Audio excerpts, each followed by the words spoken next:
اور زبان سیکھ جائیں گے۔ کئی بار اسکول کی ابتدائی سطح مکمل کرنے کے باوجود بھی بچہ پڑھنے اور لکھنے جیسی بنیادی مہارتوں سے محروم رہتا ہے، جس کی وجوہات ہمارے تدریسی عمل اور تعلیمی نظام میں ہے۔ جیسا کہ میں نے بتایا کہ جب بچہ اسکول میں داخل ہوتا ہے تو جو اس کا فطری عمل ہوتا ہے، کسی وجہ سے ہم اسے روکنے لگتے ہیں، جس سے یہ ہوتا ہے کہ اس کا سیکھنے کا جو عمل ہوتا ہے وہ متاثر ہوتا ہے۔ بس ہم بچوں کو رٹانے اور جو بھی چیزیں ہیں اسے رٹانے کے پیچھے لگ جاتے ہیں، جو اسے سمجھ میں آئے نہ آئے اسے ہم رٹوانے لگتے ہیں، جو کہ اس کے لیے بالکل بھی صحیح بات نہیں ہوتی ہے، جو بامعنی نہیں ہوتی ہے۔ کبھی کبھی ایسا ہوتا ہے کہ بچوں کو سمجھ میں نہ آنے کی صورتحال میں بچے سے رٹ تو لیتے ہیں، لیکن انہیں کبھی کبھی علامتیں سمجھ میں نہیں آتی ہے، انہیں بنیادی جو تصورات ہے وہ پہچان نہیں ہو پاتی ہے، اور اس طرح سے جو بچے ہوتے ہیں، کچھ بچے ذہنی طور سے دھیرے سیکھتے ہیں، جس کی وجہ سے وہ دوسرے بچوں میں پیچھے رہ جاتے ہیں، اور ہم مکمل طور پر یقینی طور پر یہ نہیں کہہ پاتے کہ جو دوسرے بچے رٹانے کی صورت میں سیکھ رہے ہیں وہ تمام بچے سیکھ جائے، جس سے یہ ہوتا ہے کہ وہ بنیادی مہارتوں سے محروم رہ جاتے ہیں، اور جو ہمارا تدریسی نظام، تدریسی عمل ہوتا ہے وہ ان تمام دقتوں پریشانیوں کی وجہ ہوتی ہے۔ اسی لیے بچے کو فطری طور سے، فطری طریقے سے سیکھنا یہ بچے کے لیے بہت ضروری ہوتا ہے۔ چلیے آگے بڑھتے ہیں۔ اگلا جو پوائنٹ ہے ہمارا وہ اس طرح سے ہے، زبان کے کام، فنکشنز آف لینگویج۔ زبان کے 3 اہم کام بیان کیے جاتے ہیں۔ یہاں پر 3 کام دیے گئے ہیں، جس میں پہلا ہے ترسیل کا وسیلہ، جسے کہا جاتا ہے میڈیم آف کمیونیکیشن۔ دوسرا ہے تفکر کا وسیلہ، جسے کہا جاتا ہے میڈیم آف تھاٹس۔ تیسرا ہے ثقافتی تبادلہ، جسے ٹرانسمیشن آف کلچر کہتے ہیں۔ چلیے اسے ایک ایک کر کے دیکھتے ہیں ہم 1 by 1، جس میں پہلا ہے ترسیل کا وسیلہ، جسے میڈیم آف کمیونیکیشن کہتے ہیں۔ ہم جانتے ہیں کہ انسان ایک سماجی مخلوق ہے۔ سماج میں مختلف افراد کے مابین رابطے کے لیے زبان ایک وسیلے کا کام کرتی ہے۔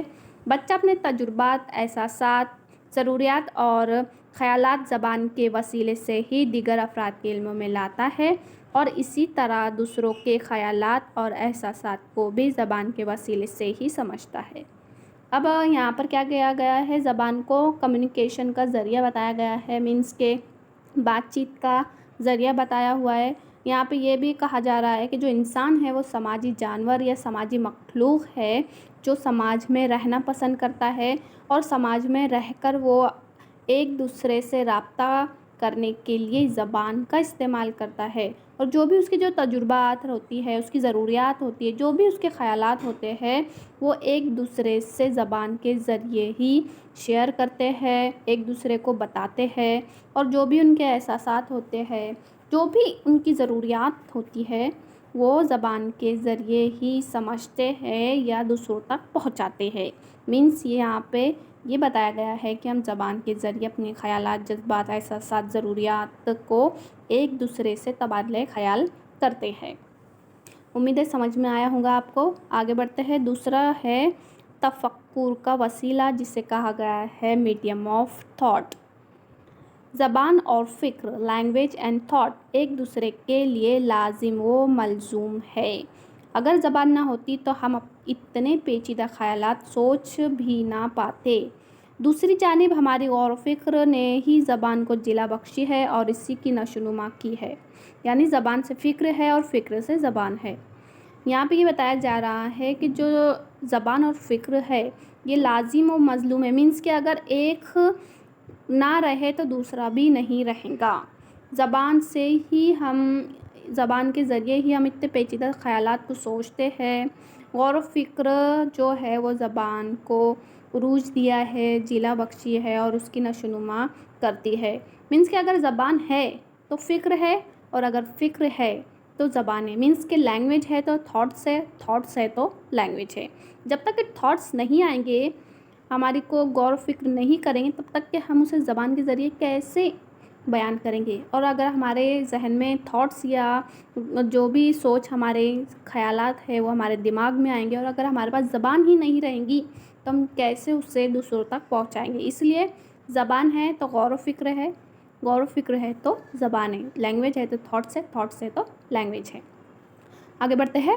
زبان انسان کو غور و فکر کے لیے بنیاد فراہم کرتی ہے۔ بچہ جو بھی اظہار خیال کرتا ہے یا کسی بھی معاملے یا صورتحال پر اپنا رد عمل ظاہر کرتا ہے، اس کی بنیاد زبان پر مبنی غور و فکر ہی ہوتی ہے۔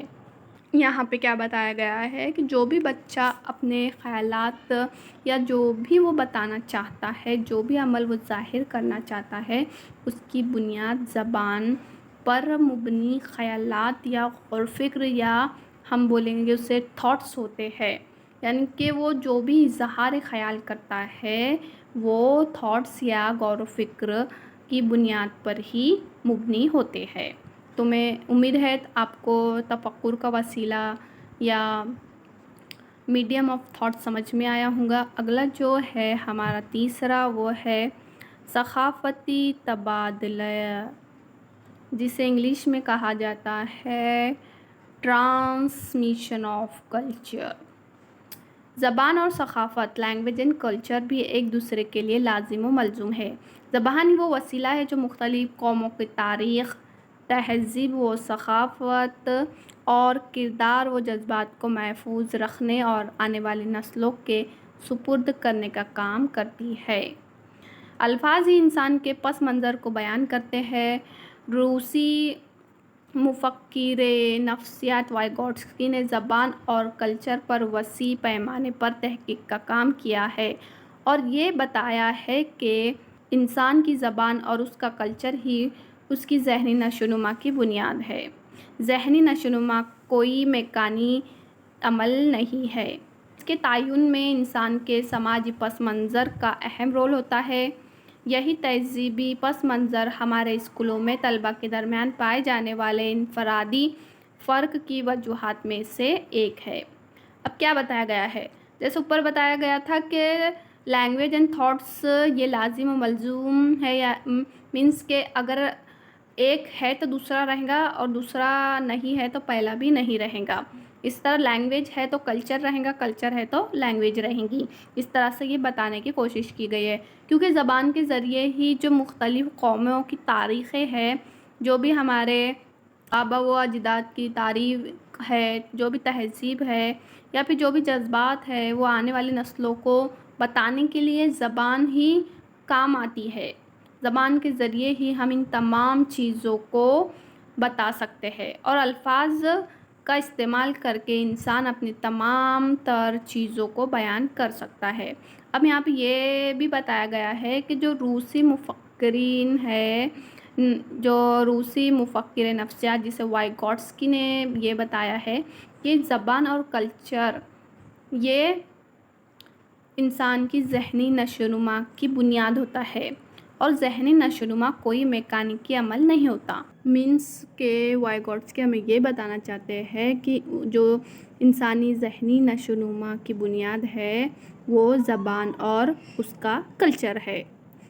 چلیے آگے یہ بتایا ہے کہ جو اس کے تعین میں انسان کے سماجی پس منظر میں اہم رول ادا کرتی ہے، اور جو تہذیبی پس منظر ہمارے اسکولوں میں طلباء کے درمیان پائے جانے والے انفرادی فرق کی وجوہات میں سے بھی ایک ہوتا ہے۔ اب اس کے برخلاف تصویر کا ایک پہلو یہ بھی ہے کہ انسانی سماج اور تہذیب کی پیدائش و ارتقاء نے ہی زبان کی پیدائش و ارتقاء کو فروغ دیا ہے، جس کی وجہ سے دنیا بھر میں مختلف ثقافتی مناظر میں مختلف زبانیں پائی جاتی ہے۔ اب یہاں پہ یہ بتایا جا رہا ہے کہ انسانی سماج اور تہذیب نے ہی زبان کو فروغ دیا ہے، جس کی وجہ سے دنیا بھر میں مختلف زبانیں پائی جاتی ہے۔ امید ہے آپ کو یہاں تک کہ یہ سمجھ میں آیا ہوگا۔ چلیے آگے بڑھتے ہیں۔ اگلا جو پوائنٹ ہے ہمارا وہ اس طرح سے ہے، بچے زبان کو بطور وسیلہ کیسے استعمال کرتے ہیں؟ How children use language as a tool۔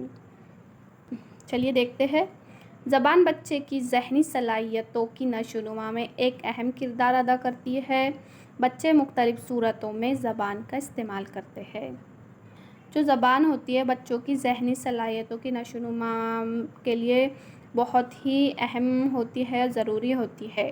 اب بچے مختلف صورتوں میں زبان کا استعمال کیسے کرتے ہیں یہ ہم دیکھیں گے۔ پہلا ہے یہاں پہ کہ گرد و پیش میں موجود اشیاء، تصاویر، تحریری مواد سے واقفیت زبان کے ذریعے ہی حاصل کرتے ہیں۔ اب جو ہمارے آس پاس جو بھی انہیں چیزیں دکھتی ہے، جو بھی تصویریں، فوٹوز دکھتے ہیں، جو بھی لکھا ہوا مواد دیکھتے ہیں، وہ زبان کی واقفیت کے ذریعے ہی انہیں حاصل ہوتی ہے۔ دوسرا ہے کہ گھر اور اسکول میں استعمال ہونے والی زبان میں ربط قائم کرتے ہیں۔ اب گھر پر بولے جانے والی زبان اور اسکول میں بولے جانے والی زبان میں جو بچے ہیں وہ تعلق پیدا کرتے ہیں اور ان زبانوں کو گھر میں اور اسکول کی زبان کو استعمال کر کے ان میں تعلق پیدا کرتے ہیں۔ اپنے خیالات اور تجربات بیان کرتے ہیں۔ جب انہیں زبان آتی ہے تو وہ زبان کا استعمال کر کے ہی وہ جو بھی سوچتے ہیں، جو بھی وہ تجربات کرتے ہیں، جو بھی ان کے ساتھ تجربات ہوتے ہیں، وہ اپنے خیالات اور تجربات کو زبان کے ذریعے پیش کرتے ہیں۔ دوسروں کی بات بغور سنتے اور رد عمل کا اظہار کرتے ہیں۔ مینس کے زبان کے ذریعے ہی وہ بات کو سنتے ہیں، انہیں جو بھی سمجھ میں آتا ہے اس کے مطابق وہ رد عمل کرتے ہیں۔ اگلا ہے سنے ہوئے قصے، کہانیوں اور نظموں پر بات چیت کرتے ہیں۔ جو بھی اسکولوں میں ان کو پڑھایا جاتا ہے، قصے، کہانیاں، نظمیں سنائی جاتی ہے، اس پر بھی وہ آپس میں بات کرتے ہیں۔ تصاویر بنا کر اپنے خیالات کا اظہار کرتے ہیں۔ جو بھی زبان کے ذریعے وہ سمجھتے ہیں، انہیں سمجھ میں آتا ہے، وہ تصویر بنا کر اپنے خیالات کو بیان کرتے ہیں۔ نظموں اور کہانیوں سے لطف اندوز ہوتے ہیں، مینس کی نظمیں سنتے ہیں اور اس سے انہیں مزہ آتا ہے اور وہ لطف کہانیوں اور نظموں سے اٹھاتے ہیں۔ زبان کے ذریعے اپنے تحقیقی رجحان کی تفشی کرتے ہیں۔ اب زبان کے ذریعے ہی ان کا جو رجحان ہے، ان کو جو بھی ان کا تحقیقی رجحان ہے اس کی وہ تشریح کرتے ہیں۔ امید ہے آپ کو میں نے جو بھی بتایا وہ سمجھ میں آیا ہوگا۔ آج کا جو ہمارا چیپٹر ہے وہ یہی ختم ہوتا ہے۔ بہت ہی چھوٹا چیپٹر تھا، آپ کو سمجھ میں آیا ہوگا۔ اگر آپ کو ویڈیو پسند آئی ہوں گی تو اسے لائک کیجیے، شیئر کیجیے، اور اگر آپ ہمارے چینل پر نئے ہیں تو اس سے سبسکرائب کرنا نہ بھولیں اور بیل آئیکن پر پریس کیجیے تاکہ آپ کو ہماری نیو ویڈیو کی نوٹیفیکیشن وقت پر ملتی رہے۔ انشاءاللہ ملتے ہیں اگلی ویڈیو میں نئے ٹاپک کے ساتھ۔ تب تک کے لیے اللہ حافظ، اللہ نگہبان۔